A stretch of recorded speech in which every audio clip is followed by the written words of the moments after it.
Germantown Multi Speciality Hospital, Dr. Mir Jawad Zar Khan, National Award winner, Senior Orthopedic Surgeon and Director of Germantown Multi Speciality Hospital। इनके साथ most senior and world experience doctor की team आपकी खिदमत में रहेगी। Doctor Wasif Azam, doctor Bharvi Chandori.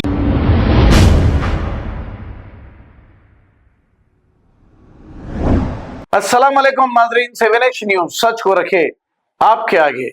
Yakutpura बड़ा बाजार के इलाके में असर और मगरिब के दौरान पुलिस वालों की जानिब से यहाँ पर चालानात किए जा रहे हैं। असर और मगरिब इसका कोई पुलिस वालों को लेना देना नहीं, चालानात करने का इनका कोई टाइम मुकर्रर नहीं है। हाँ, नमाज के वक्त चालानात करने की वजह से अवाम को काफी तकालीफ का सामना करना पड़ रहा है और नमाज को जाने वालों को चालानात हो रहे हैं। ये सब देखकर ये वीडियो हमारे व्यूअर ने हमें भेजा है। आइए देखते हैं ये report.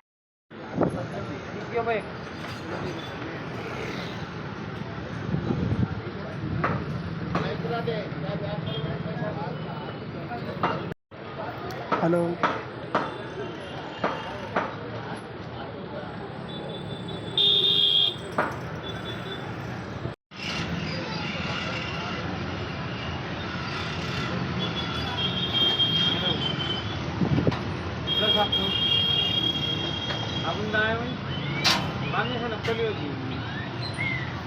Germantown Multi Speciality Hospital, Dr. Mir Jawad Zar Khan, National Award winner, Senior Orthopedic Surgeon and Director of Germantown Multi Speciality Hospital। इनके साथ most senior and world experience doctor की टीम आपकी खिदमत में रहेगी। Doctor Wasif Azam, doctor Bharvi Chandori, senior cardiologist और दीगर specialist doctor की टीम खिदमत अंजाम दे रही है। Robotic surgery, advance cath lab, MRI, operation theatre, ICU, 2D ultrasound and pathological laboratory की 24 घंटे इमरजेंसी सर्विस के साथ अपने तमाम अमराज का मुकम्मल इलाज करवाइए। Germanten multi speciality hospital, opposite to pillar number 150, Attapur, Hyderabad. खबर है शहर की, खबर है गाँव की, खबर है सारी दुनिया की। 7H न्यूज पसंद आए तो लाइक कीजिए, शेयर कीजिए और सब्सक्राइब करना ना भूलें। 7H news.